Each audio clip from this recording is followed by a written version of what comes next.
de estas noticias falsas. Si usted mira pues videos, confirme y sobre todo infórmese por cuentas oficiales. Y con esto, amigos, siendo las 7:25 de la mañana, nosotros vamos a hacer contacto con Vilma Andrade, y es asambleísta por la Izquierda Democrática, para conversar precisamente lo que ocurrirá el día de hoy en el Legislativo. Muchísimas gracias por su presencia aquí, asambleísta. Cuéntanos un poco sobre cuál ha sido la decisión de su bancada respecto de esta revocatoria del decreto que se va a tratar el día de hoy en el Pleno. Buenos días a toda la audiencia. Efectivamente, Izquierda Democrática, cuando las bancadas de UNES y de disidentes de Pachacuti y de Izquierda Democrática plantearon que nos sumáramos a este pedido de revocatoria para el decreto de excepción, nosotros hemos hecho un llamado, y no ahora, viene siendo de manera permanente un llamado al diálogo con resultados. Hemos señalado claramente de que reconocemos que hay una grave problemática social en el ámbito de la salud, en la educación, sobre todo en la ruralidad. Hay grandes brechas de desigualdad y que esos temas tienen que ser abordados, algunos a largo plazo, mediano y temas inmediatos.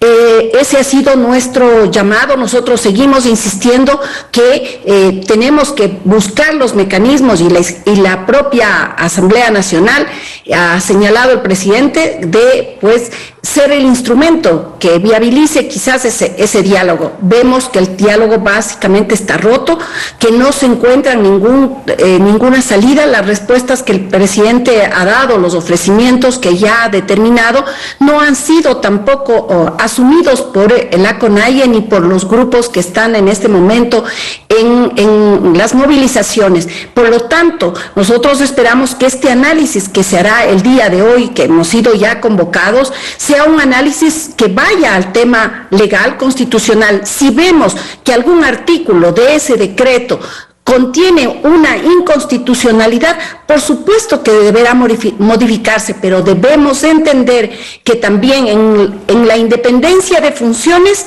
debemos también canalizar que todas aquellas preocupaciones de la población, sobre todo la mayoría de la población, tenemos que atender, por supuesto, los llamados y los pedidos y planteamientos. Disculpe, pero entonces, en estos 2 días ustedes no han encontrado o ya encontraron algún artículo inconstitucional en este decreto, ¿y cuál ha sido tal vez la decisión en conjunto de la bancada? ¿Van a ir a favor de esta revocatoria o aún decidirán, digamos, a las 5 de la tarde que se tiene ya la convocatoria para el Pleno? Se hizo una reunión, unas consultas a todos los miembros de la bancada y justamente fue no oponerse. Nosotros no vamos a plantear la derogatoria. Sin embargo, como vayan dándose las circunstancias en el día de hoy, tendremos que analizarlo. Nosotros hemos dicho claramente que quien puede hacer, y es el único organismo del Estado que puede determinar una inconstitucionalidad, es la Corte Constitucional. Vemos también, por supuesto, que hay intereses de orden político en la Asamblea que se ven reflejados justamente en la composición de la misma, y entonces sobre eso también nos preocupa, porque si no se quiere encontrar un punto de diálogo, ¿y cuál es la salida? ¿Es acaso la falta de respeto a la democracia? Nosotros estamos por la democracia. Nosotros respondemos a esos valores y a esos principios que creo que son los que motivan a todos los ecuatorianos en la búsqueda de progreso, por supuesto, pero también en la búsqueda de la institucionalidad democrática, que desgraciadamente se ve amenazada por intereses políticos más allá de los que son legítimos y que son las demandas que el pueblo indígena lo ha realizado. Asambleísta, pero buenos días, Carolina Basanta le saluda. Esta moción para que se pueda tramitar en el Pleno ya tuvo 72 legisladores que lo apoyaron. Eso se prevé que entonces existirán los votos para la revocatoria del estado de excepción.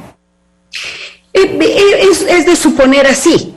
Recordemos que esta normativa que se introdujo en la anterior asamblea, basada básicamente en que el anterior gobierno utilizaba los decretos de excepción indiscriminadamente y perdió el sentido claro de por qué el objetivo es precautelar a la ciudadanía, precautelar a una población cuando se siente amenazada por hechos vandálicos, he manifestado en varias oportunidades, por la infiltración de elementos que no están dentro de la organización, que lo dicen la propia CONAIE y los grupos indígenas. Para eso es un estado de excepción. Nosotros consideramos que esa es una medida extrema que debe dar un gobierno cuando la situación se le ha desbordado, cuando la Policía Nacional ya no puede controlar, y por eso ahora se estableció precisamente que la Asamblea pueda tomar esa determinación. Vemos nosotros que inmediatamente que se produjo ya el anuncio del decreto de excepción, ya se estaban recogiendo las firmas. Sabemos la conformación de la Asamblea, sabemos de esta nueva mayoría que está activada, por lo tanto podría preverse que existirán, por supuesto, los 70 votos para echar abajo el decreto. Así lo ha hecho una comunicación la bancada de Pachacuti, no solo los disidentes que estuvieron en un inicio, sino ahora ha dicho que lo harían de forma general todo el bloque. Asambleísta, le saluda Lautaro Andrade. Bueno, el fin de semana fue el alcalde de Quito, Santiago Guarderas, a la asamblea y planteó y de forma muy directa les dijo que aquellos que apoyen esta revocatoria del decreto serán responsabilizados por cometerle o hacer un daño directo contra Quito. ¿Cuál es su respuesta a este planteamiento del alcalde? Y también para poder entender si es que se podría tomar ciertas medidas luego de que se revoque, hayan incidentes, se pueden tomar acciones contra los asambleístas que apoyan esta moción.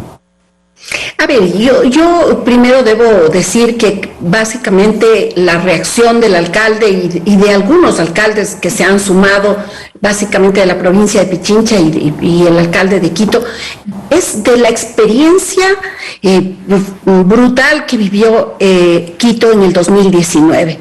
Recordemos que se destruyó buena parte del patrimonio, que no es solamente de la ciudad, es el patrimonio de la humanidad, en nuestro centro histórico, y ni señalar de todos los desmanes y toda la violencia que vivió Quito en el 2019. Y por eso es que esta invocación que hace el alcalde tiene también estas amenaza, digamos, a los asambleístas. Yo no sé cómo pueda decurrir. Luego, lógicamente, el planteamiento es un planteamiento más de orden político que debe llamar, por supuesto, a la reflexión. Y a la reflexión es conjunta, porque quienes están, los manifestantes, que tienen todo el derecho constitucional a la protesta, esta no puede verse de ninguna manera amenazada por la violencia que llegue a destruir nuestra ciudad, que pueda amenazar a sus habitantes y poner en una circunstancia grave realmente de poder o no poder manejar realmente esa violencia. Nosotros aspiramos que precisamente pueda canalizarse y pueda bajarse esos ánimos y pueda construirse unas propuestas. Yo creo que el gobierno tiene que hacerlo de manera inmediata. De las 10 planteamientos que ha hecho, 6 yo creo que son absolutamente claros. Debería decir, estos los podemos cumplir, porque yo creo que además concentran también las demandas de los ecuatorianos, y las 4 o 3 o las 2, las que considere el gobierno que son inviables, haga una mesa de diálogo, busque un actor que pueda ser intermediario, que pueda canalizar precisamente esas aspiraciones y de las demandas, y de esa manera poner freno ya a las movilizaciones. No podemos seguir esperando que sea esta inusitada y cada día más fuerte las movilizaciones, y también desgraciadamente la violencia que estamos observando, la que pueda determinar cuál es el accionar del gobierno. Asambleísta, muy buenos días. Sin embargo, usted manifiesta que lo más importante es el diálogo por parte del gobierno nacional. También se ha manifestado esta necesidad de que se puedan sentar a una mesa, pero vemos que por parte de la CONAIE no existe esta disposición. Vemos que más bien existe una especie de imposición a que se cumplan con sus demandas, y si es que que no se da cumplimiento a esas demandas, ellos van a radicalizar las protestas, van a tener una medida mucho más fuerte frente a lo que nosotros estamos viendo y que por supuesto usted hace muy buena mención, la paralización, el bloqueo, la violencia, es decir, no estamos nosotros permitiendo de alguna manera que se dé este diálogo. ¿Cómo ustedes en la Asamblea Nacional van de alguna manera a tratar de flexibilizar la propuesta por parte de la CONAIE? Bueno, yo creo que muchos de los temas sabemos también la condición de la Asamblea Nacional. No goza de la credibilidad ni tampoco de la confianza de muchos actores. Por lo tanto, yo, a pesar de que hay esa voluntad política, considero que sí hay que buscar mediadores que posiblemente no estén en el ámbito político. Hay que buscarlo, hay que buscar actores a los que puedan generar o que puedan generar una confianza y precisamente a través de ellos buscar estos nexos de diálogo. Yo me pregunto y les digo a los ecuatorianos, no hay otra forma de realizar una solución de conflictos sino es a través de diálogos, de consensos y acuerdos. Esos acuerdos tienen que pasar, por supuesto, por aquellos que son viables, por aquellos que no puedan afectar también los servicios de los demás ciudadanos. Hay más de 1.300 millones en subsidios de la gasolina que eso afectarían si esos recursos se destinan para bajar los combustibles, que de paso los combustibles fósiles causan daño ambiental y deberíamos ir más bien a un modelo distinto de ya no el extractivismo como tal. Sin embargo, esas medidas yo creo que deberían ser anunciadas de manera técnica, pero por supuesto buscando este diálogo. El país ha experimentado en varias oportunidades y en su historia momentos así complejos. Quizás el más grande, la movilización más grande se diera precisamente en el gobierno de Izquierda Democrática con nuestro expresidente Rodrigo Borja al frente de la nación. Y ahí fue el diálogo. Un ejemplo claro de que sí se puede, aún en una problemática social enorme, poder solucionar esos conflictos dando respuestas y entendiéndose que también estas movilizaciones responden a la falta de justicia social, a la falta de servicios públicos, donde la mayor pobreza y justamente esta tarde también en el orden del día está previsto que se analice y se vote una resolución para que la Asamblea convoque a los actores de estas movilizaciones, tanto a las autoridades como a los líderes indígenas. Considerando todo lo que usted nos acaba de decir respecto a la credibilidad del legislativo frente a la opinión popular, ¿usted considera que esto es prudente y su bancada apoyará esta moción? Todo lo que implique buscar los mecanismos de acuerdos los vamos a apoyar. En este caso, si precisamente no son los actores políticos de la Asamblea, por supuesto que habrá que buscar otros que están afuera, buscar ciudadanos, buscar quizás de representantes de instituciones o organizaciones que son reconocidas en el Ecuador para que puedan ser los que conecten en este diálogo que está absolutamente roto y que busca la imposición por un lado y por el otro lado, básicamente no escuchar en algunos casos las demandas que son lógicas. Una de las demandas está hablando de la seguridad social.